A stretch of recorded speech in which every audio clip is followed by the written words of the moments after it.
So the first step in your PDIR maintenance program is preventative maintenance. Stop the soil from coming into the building. Second step is daily maintenance. Remove the soil on a daily basis so that it does the least amount of damage to your surfaces. The third step is one of the most critical and often one of the most overlooked, and that's interim maintenance. Maintaining a clean, consistent appearance of the floor while using less water, labor, chemical, and dry time. Interim maintenance is probably one of the most least utilized and most misunderstood concepts in floor maintenance. Most people skip interim maintenance and go straight to restorative maintenance, which uses a lot of labor, chemical, water, and dry time.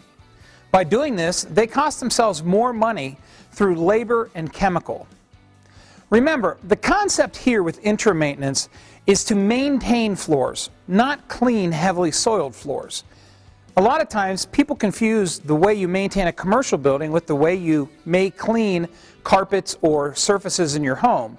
You know, with carpets in your home, for example, you wait till they get dirty and then clean them. You may have them cleaned once a year, once every other year. In a commercial environment, you can't wait to clean them till they look dirty. You need to maintain a clean, consistent appearance. So that's what interim maintenance is all about. Because you don't let the floors get heavily soiled, interim maintenance methods don't require as much water, chemical, labor, or dry time to give them a visually acceptable appearance. So, by adding a step to a maintenance program, one of the most common questions is, won't this cost me more money? And that's a pretty normal reaction because you're adding a step. But remember, the goal here is to do maintenance that gives them a clean, consistent appearance and also extends the time between heavy chemical, water, and labor restorative cleanings. This approach will save labor hours as well as other costs associated with cleaning. So we're going to look at two methods. For hard floors, we're going to look at top scrubbing and recoating. For soft floors, we're going to look at encapsulation. Let's start by looking at top scrubbing and recoating. Maintenance on hard floors generally consists of scrubbing daily and then burnishing to maintain the shine on a regular basis, and then occasionally stripping all the finish off of the floor. Stripping the floor is probably one of the worst tasks of floor maintenance possible. It's chemical intensive, water intensive, labor intensive, time intensive, and frankly, it's just kind of a mess. Top scrubbing and recoating works under the premise that the finish is not completely removed from the floor, only the top wear layers, leaving the bottom layers of finish intact for prolonged periods of time. The wear layers are scrubbed away during the top scrubbing process. The floor is then neutralized and dried, and new layers of finish that can wear away over time are applied. Done properly as part of a program, this process can literally be repeated for years without ever having to strip the floor.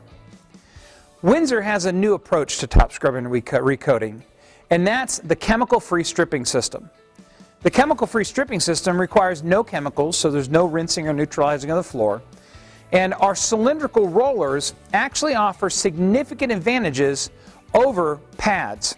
For example, centrifugal force, because of the way the rollers spin, actually self-cleans them, so no finish builds up on them, which allows you to operate for extended periods of time.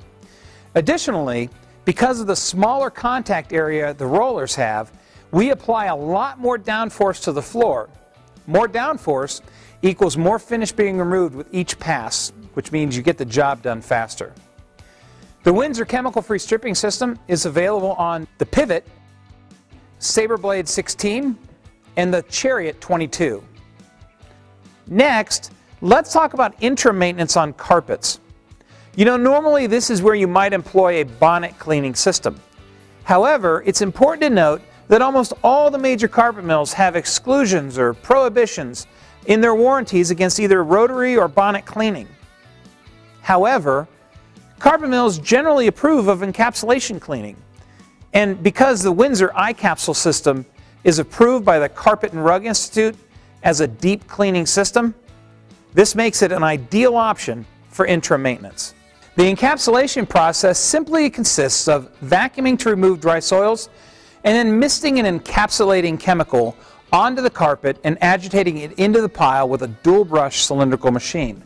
This machine helps to lift the pile and restore the carpet to a much more natural look. Once the encapsulant is worked into the carpet pile, that's when the dwell time occurs, as it works on the soils that are stuck to the carpet fibers and pulls them from the fibers.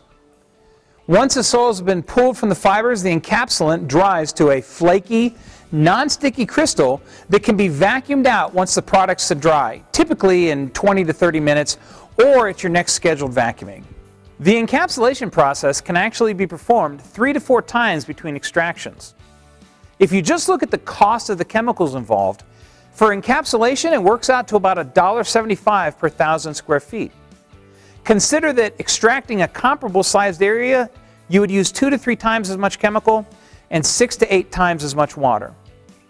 Ideally, if you're extracting your building once a quarter, 4 times a year, you should be able to replace 3 of those extractions with 3 to 4 encapsulation processes, thus saving you time, money, labor, and chemical while maintaining that clean, consistent appearance that we're after.